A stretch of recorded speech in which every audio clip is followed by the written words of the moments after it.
हमारा ब्रह्मांड आखिर कितना बड़ा है? क्या इस ब्रह्मांड का कोई छोर है? और क्या कभी हम इंसान इस यूनिवर्स के कोने तक पहुंच सकते हैं? आज हम आपको पृथ्वी से लेकर ब्रह्मांड के किनारे की एक रोमांचक यात्रा पर ले जाने वाले हैं, तो अपनी कुर्सी की पेटी बांध लीजिए और तैयार हो जाइए। ब्रह्मांड के कुछ अनसुने रहस्य को जानने के लिए चलिए अब पृथ्वी छोड़कर चलते हैं। अंतरिक्ष में और थोड़ी ही दूर से हमारी पृथ्वी कुछ इस तरह से दिखाई देती है, जिसमें हमें धरती पर नीले और हरे रंग की परत दिखाई देती है। यहां से हम सभी महाद्वीपों को आसानी से देख सकते हैं। चलिए आगे बढ़ते हुए चलते हैं इंटरनेशनल स्पेस स्टेशन पर, जिसे हम स्पेस की होटल भी कह सकते हैं। पृथ्वी की सतह से करीब 400 किलोमीटर की ऊंचाई पर है। स्पेस स्टेशन अंतरिक्ष में इंसानों द्वारा बनाई गई सबसे बड़ी चीजों में से एक है। आपको यह जानकर आश्चर्य होगा कि इंटरनेशनल स्पेस स्टेशन 28,165 किलोमीटर प्रति घंटे की रफ्तार से पृथ्वी की ऑर्बिट में परिक्रमा करता है, जिससे पृथ्वी का एक चक्कर लगाने में 90 से 93 मिनट लगते हैं और ये एक दिन में करीब 16 बार पृथ्वी के चक्कर काट लेता है। इस स्पेस स्टेशन से थोड़ी और ऊंचाई पर जाने पर हमें अनेक सैटेलाइट का जाल दिखाई देता है। यहाँ इंसानों के द्वारा बनाए गए हजारों सैटेलाइट और ऑर्बिट में परिक्रमा कर रहे हैं। इन्हीं सैटेलाइट की बदौलत हम मोबाइल, टीवी, रेडियो और इंटरनेट आदि का इस्तेमाल कर पाते हैं।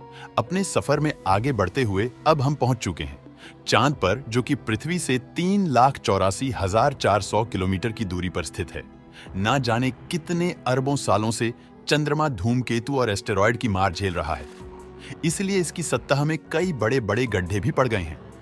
चंद्रमा पर सूर्योदय कुछ इस तरह दिखाई देता है, लेकिन सूरज की ज्यादा रोशनी ना पहुंचने की वजह से चंद्रमा पर ज्यादातर अंधेरे का माहौल ही बना रहता है। वहीं पृथ्वी की बात करें तो जिस तरह पृथ्वी के आकाश में चंद्रमा का उदय होता है, ठीक उसी तरह से चंद्रमा के आकाश में भी पृथ्वी का उदय होता है। फर्क बस इतना है कि यहां से चंद्रमा का कद छोटा दिखाई देता है और वहां से पृथ्वी का कद बड़ा दिखाई देता है, क्योंकि चंद्रमा पृथ्वी से काफी छोटा है। चलिए अब हम सौर मंडल के जन्मदाता सूर्य की तरफ चलते हैं, जिसके बिना जीवन की कल्पना कर पाना असंभव है। पृथ्वी से सूरज की दूरी करीब 152 मिलियन किलोमीटर है। जब हम पृथ्वी से सूर्य को देखते हैं तो वह हमें छोटे चमकते हुए गोले की तरह दिखाई देता है, लेकिन असल में सूर्य इतना बड़ा है कि वह अपने अंदर एक दो नहीं बल्कि 13 लाख पृथ्वी को समा सकता है। वहीं सूर्य की ग्रेविटी इतनी ज्यादा है कि यह पूरे सोलर सिस्टम को कंट्रोल कर रही है। इसकी ग्रेविटी की वजह से मरकरी, वीनस, अर्थ, मार्स, जुपिटर, सैटर्न, यूरेनस और नेपच्यून जैसे 8 ग्रह और प्लूटो और अनेक चंद्रमा व धूमकेतु सूर्य की परिक्रमा करते हैं। इन ग्रहों, उपग्रहों और धूमकेतु से सूर्य के आसपास सोलर सिस्टम का निर्माण होता है और सोलर सिस्टम से थोड़ी और दूर जाने पर हमें हमारा सौर मंडल कुछ इस तरह से दिखाई देता है। दोस्तों, अब अपने सफर को आगे बढ़ाते हुए सौर मंडल के छोर पर चलते हैं। यहाँ एस्टेरॉयड का एक विशाल समूह दिखाई देता है, जिसे कुइपर बेल्ट कहा जाता है।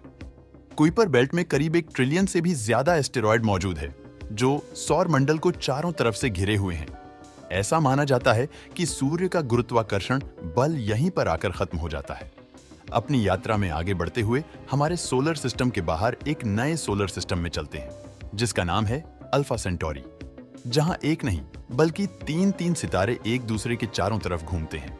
अब हम अपनी पृथ्वी से कुल 20 प्रकाश वर्ष दूर ग्लिसे 581 प्लेनेटरी सिस्टम से रूबरू होते हैं, जिसका ग्लिसे 581c नाम से जाने जाने वाला ग्रह देखने में बिल्कुल पृथ्वी की तरह है। इस प्लेनेट पर इंसानों के रहने लायक तापमान तरल स्वरूप में पानी और पृथ्वी जैसी सतह मौजूद है और कुछ वैज्ञानिक का मानना है कि इस ग्रह पर एलियंस के होने की सबसे ज्यादा संभावनाएं हैं। अब और आगे बढ़ते हुए चलते हैं। पृथ्वी से करीब 19,000 प्रकाश वर्ष दूर, जहां स्टीफेंसन 2 18 नाम का तारा मौजूद है, ये हमारी आकाश गंगा का सबसे बड़ा तारा है, जो कि सूर्य से 2000 गुना बड़ा है और इसमें हमारे सूरज जैसे 2 अरब तारे समा सकते हैं। दोस्तों, तारों के ब्रह्मांड में कई रूप मौजूद हैं, जिनमें से एक है ये व्हाइट ड्वार्फ। हमारे सूरज जैसे सितारे मरने के बाद ऐसा ही रूप ले लेते हैं। इस तारे का गुरुत्वाकर्षण बल सूरज से करीब 10,000 गुना ज्यादा होता है और आपको जानकर हैरानी होगी कि इस पर मौजूद एक चम्मच का वजन करीब 15 टन के बराबर होता है। ये ज्यादा चमकीले नहीं होते क्योंकि इनके केंद्र में न्यूक्लियर फ्यूजन नहीं होता।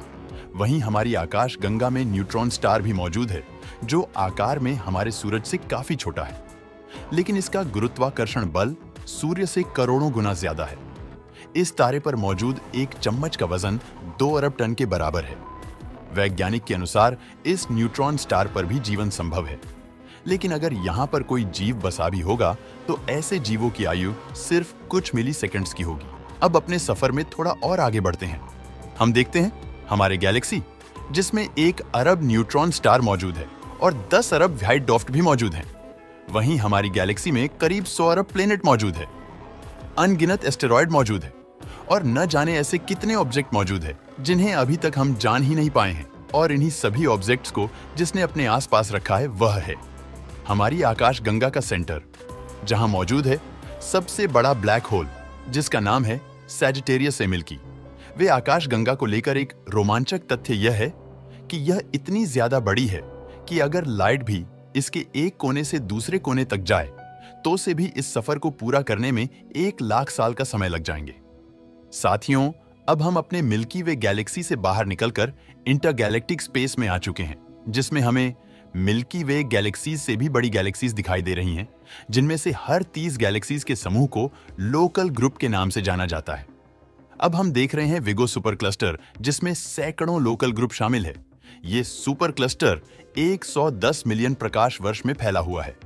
अपनी यात्रा और आगे बढ़ाते हुए हमें विगो सुपर क्लस्टर जैसे सैकड़ों सुपर क्लस्टर दिखाई दे रहे हैं, जिसे वैज्ञानिक ने लेनिएकिया सुपर क्लस्टर नाम दिया है, जिसमें करीब 1 लाख गैलेक्सीज शामिल हैं।